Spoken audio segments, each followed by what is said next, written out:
Alright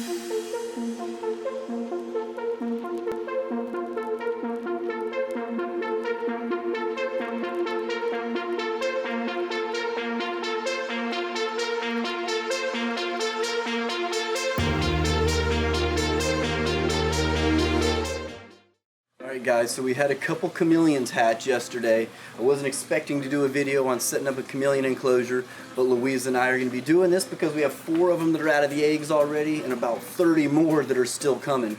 And Luiza actually has some vines that she's bringing from one of the trees she got. This will work perfect. And let's get some of the big plants in there first.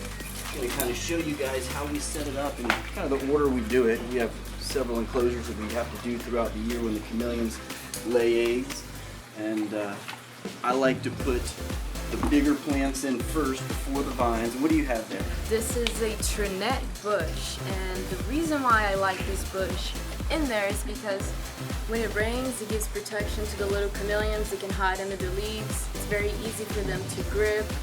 It's not slippery. They can still hide, and we can still see them at the same time. So, plus, it also adds a lot of good colors to the cage. So I like it a lot for many reasons. Excellent selection. Yeah. And we just had this one little coleus in there last night, and I'm letting them crawl all over the screen. As you can see, they're kind of up there in the corner. We're going to take this big plant here, put it right in the middle. Have it grow back like this. And I don't actually want the plants all the way on the top because the baby chameleons will typically crawl up.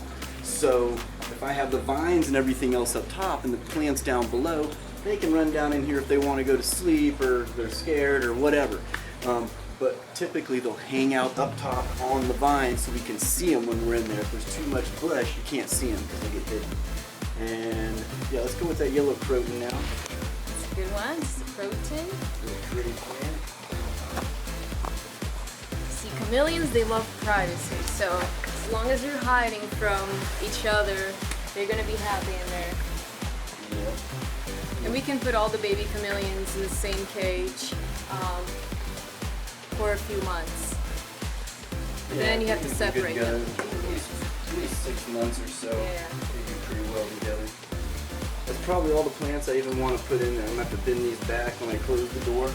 Had a few more, but that's, as you can see, really thick. Let me get out of the sun. You can see it a little better there.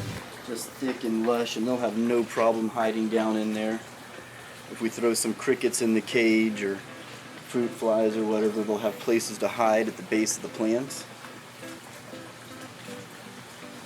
So, pretty good habitat there.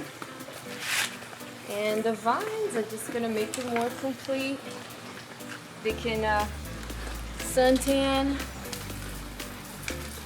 move from one side to the next.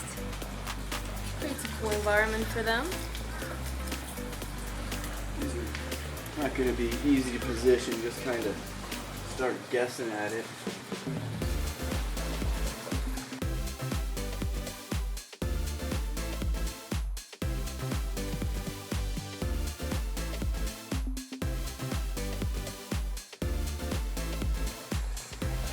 Right on the bottom of the plant so they can go from there all the way up.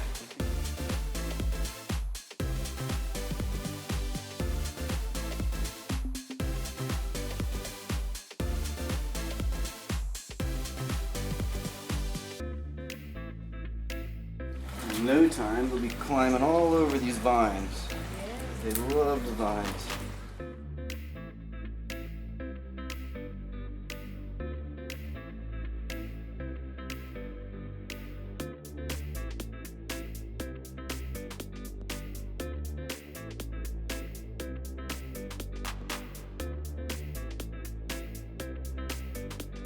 Yeah, I like what you did. It's gonna be like a little chameleon city. Yeah. I like all the yellow. I do. I like the color in there. Okay, so this cage that we have here is a 24 by 24 by 48. This is an excellent size cage that I would recommend for every chameleon, from being a little baby to the large ones. So yeah, this is a good size for them. They can move freely. And they like to climb a lot, so that's why the cage is so tall. we'll give it a little time, and you'll probably see all these chameleons that are hanging out on the screen start moving into the plants and onto those vines. The sun. What's nice about being in this pool enclosure is it does give them a little bit of filtered sun as well, but anytime they want to get out of the sun, you just dip below the leaves. If they want to get warmer, they just come on out. Alright, let's shut them up. Yeah, nice job.